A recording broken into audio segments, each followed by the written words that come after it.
রাইদের আর্থিক অবস্থা নিয়ে হাসাহাসি করলো অনির্বাণের মা। হ্যাঁ বন্ধুরা, ভিডিওতে লাইক দিয়ে দেখতে থাকুন। রাইদের বাড়িতে প্রথমবারের মতন যাওয়া মাত্রই অনির্বাণের মা বলতে থাকে যে এই চিলেকোঠার ঘরের থেকে কিনা তুমি মেয়ে নিয়ে যাবে আমাদের এরকম হাই প্রোফাইল সোসাইটিতে, সেখানে কি আদৌ মানায়? এই মেয়ে তো আমাদের বাড়ির নখেরও যোগ্য না, কিন্তু তা সত্ত্বেও তুমি কি করে এরকম দুঃসাহসটা দেখালে বলো তো? অনির্বাণ, তুমি কি ভুলে গিয়েছো যে তুমি কোন ফ্যামিলি বা কোন স্টেটাসশীল বংশের ছেলে? আর তুমি একবারও ভেবে দেখেছো যে যখন কিনা আমাদের হাই প্রোফাইল স্ট্যান্ডার্ড সোসাইটিতে রিসেপশনের দিন তোমার এই চিলেকোঠার ঘর থেকে আনা বউকে আমরা প্রেজেন্ট করব, তখন তোমার বাবার মান সম্মানটা কোথায় গিয়ে দাঁড়াবে? তুমি সেটা একবারও ভাবলে না? তুমি স্বার্থপরের মতো শুধু নিজের কথা ভাবছো। তুমি একবারও ভেবেছো তোমার ফ্যামিলিকে নিয়ে কী পরিমাণে সমাজে লোক হাসাহাসি করা হবে? ওদিকে অনির্বাণ বলতে থাকে, মা আমি যখন ভালোবেসেছি রাইকে তখন শুধু ও মানুষটা কীরকম সেটা দেখে ভালোবেসেছি, নাকি ওদের কত স্টেটাস বা ওদের ক্লাসটা কীরকম বা ওদের কত স্ট্যান্ডার্ডের সোসাইটিতে আমি সেটা দেখে। আমি বরাবরের মতন কিন্তু এরকম মেয়ে চেয়েছিলাম আমার জীবনসঙ্গী হিসেবে।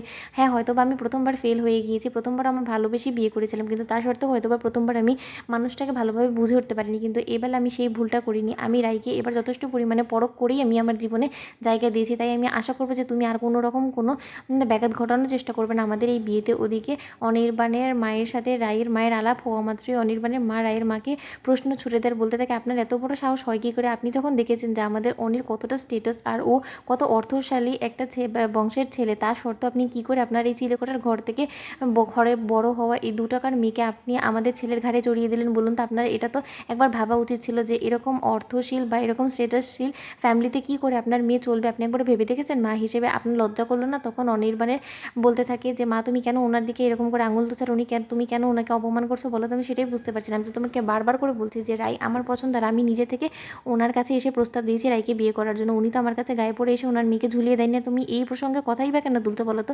তখন অনির্বাণ রাইয়ের মায়ের হাত ধরে বলতে থাকে, কাকিমা আপনি একদম কোনো কিছু মনে করবেন না। আমার মার কথায় আসলে আমার মায়ের না বরাবরই টাকার প্রতি খুব লোভ। আমার মা শুধু মানুষকে সবসময় তুলনা করে টাকার সাথে। যার বেশি টাকা আছে আমার মায়ের পছন্দে সবার ফার্স্ট লিস্টেই সেই থাকে। তখন এই কথা শোনা মাত্র অনির্বাণের বাবা বলতে থাকে, তোমার মা খুব একটা তো ভুল কথা বলেনি। তুমি দেখেছো তোমার ওনাদের এই আর্থিক অবস্থা দেখেই তো আমার ভয় করছে যে হয়তো বা আমার মনে হয় যে আমাদের যে গেস্টগুলো আসবে তাদের করার মতন যোগ্যতাও তো তোমার শ্বশুর বাড়ির নেই। তাহলে তুমি কি মনে করে ওদের সাথে আমাদের সম্পর্কটা জোড়ানোর চেষ্টা করছো অনির্বাণ? আমি তো সেটাই ভেবে পাচ্ছি না। বলো তো, আমাদের তো মাথা লজ্জায় হেঁট হয়ে যাচ্ছে। তুমি একবার ভেবে দেখেছো আমাদের অবস্থাটা কী হয়ে দাঁড়াবে তোমার বিয়ের আসরে?